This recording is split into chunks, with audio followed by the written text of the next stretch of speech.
رسول اللہ صلی اللہ علیہ وسلم نے فرمایا کہ 3 شخص ہیں جن کے لیے دگنا اجر ہے۔ ایک وہ جو اہل کتاب سے ہو اور اپنے نبی پر اور محمد صلی اللہ علیہ وسلم پر ایمان لائے۔ دوسرے وہ غلام جو اپنے آقا اور اللہ دونوں کا حق ادا کرے۔ اور تیسرے وہ آدمی جس کے پاس کوئی لونڈی ہو جس سے شباشی کرتا ہے، اور اس کو تربیت دے تو اچھی تربیت دے، تعلیم دے تو عمدہ دے، پھر اسے آزاد کر کے اس سے نکاح کر لے تو اس کے لیے دگنا اجر ہے۔ صحیح بخاری حدیث نمبر 97۔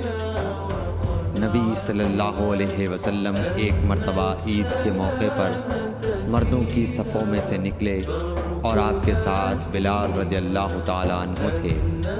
آپ کو خیال ہوا عورتوں کو خطبہ اچھی طرح نہیں سنائی دیا، تو آپ نے انہیں علیحدہ نصیحت فرمائی اور صدقے کا حکم دیا۔ یہ بات سن کر کوئی عورت بالی اور کوئی عورت انگوٹھی ڈالنے لگی، اور بلال رضی اللہ تعالیٰ عنہ اپنے کپڑے کے دامن میں یہ چیزیں لینے لگے۔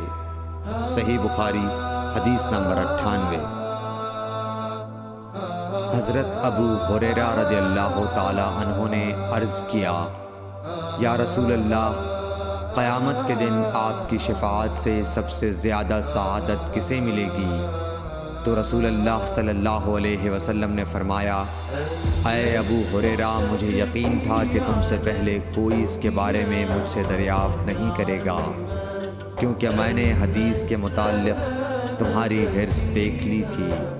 سنو، قیامت کے دن سب سے زیادہ فیضیاب میری شفاعت سے وہ شخص ہوگا جو سچے دل سے یا سچے جی سے لا الہ الا اللہ کہے گا۔ صحیح بخاری حدیث نمبر 99۔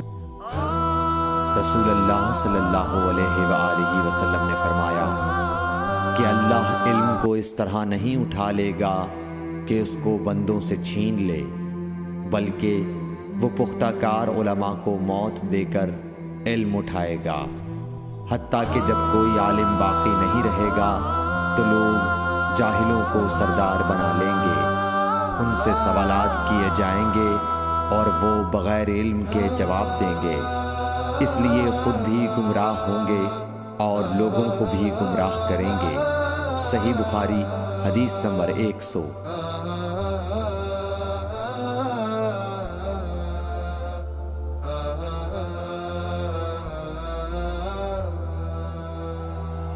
النفس تبكي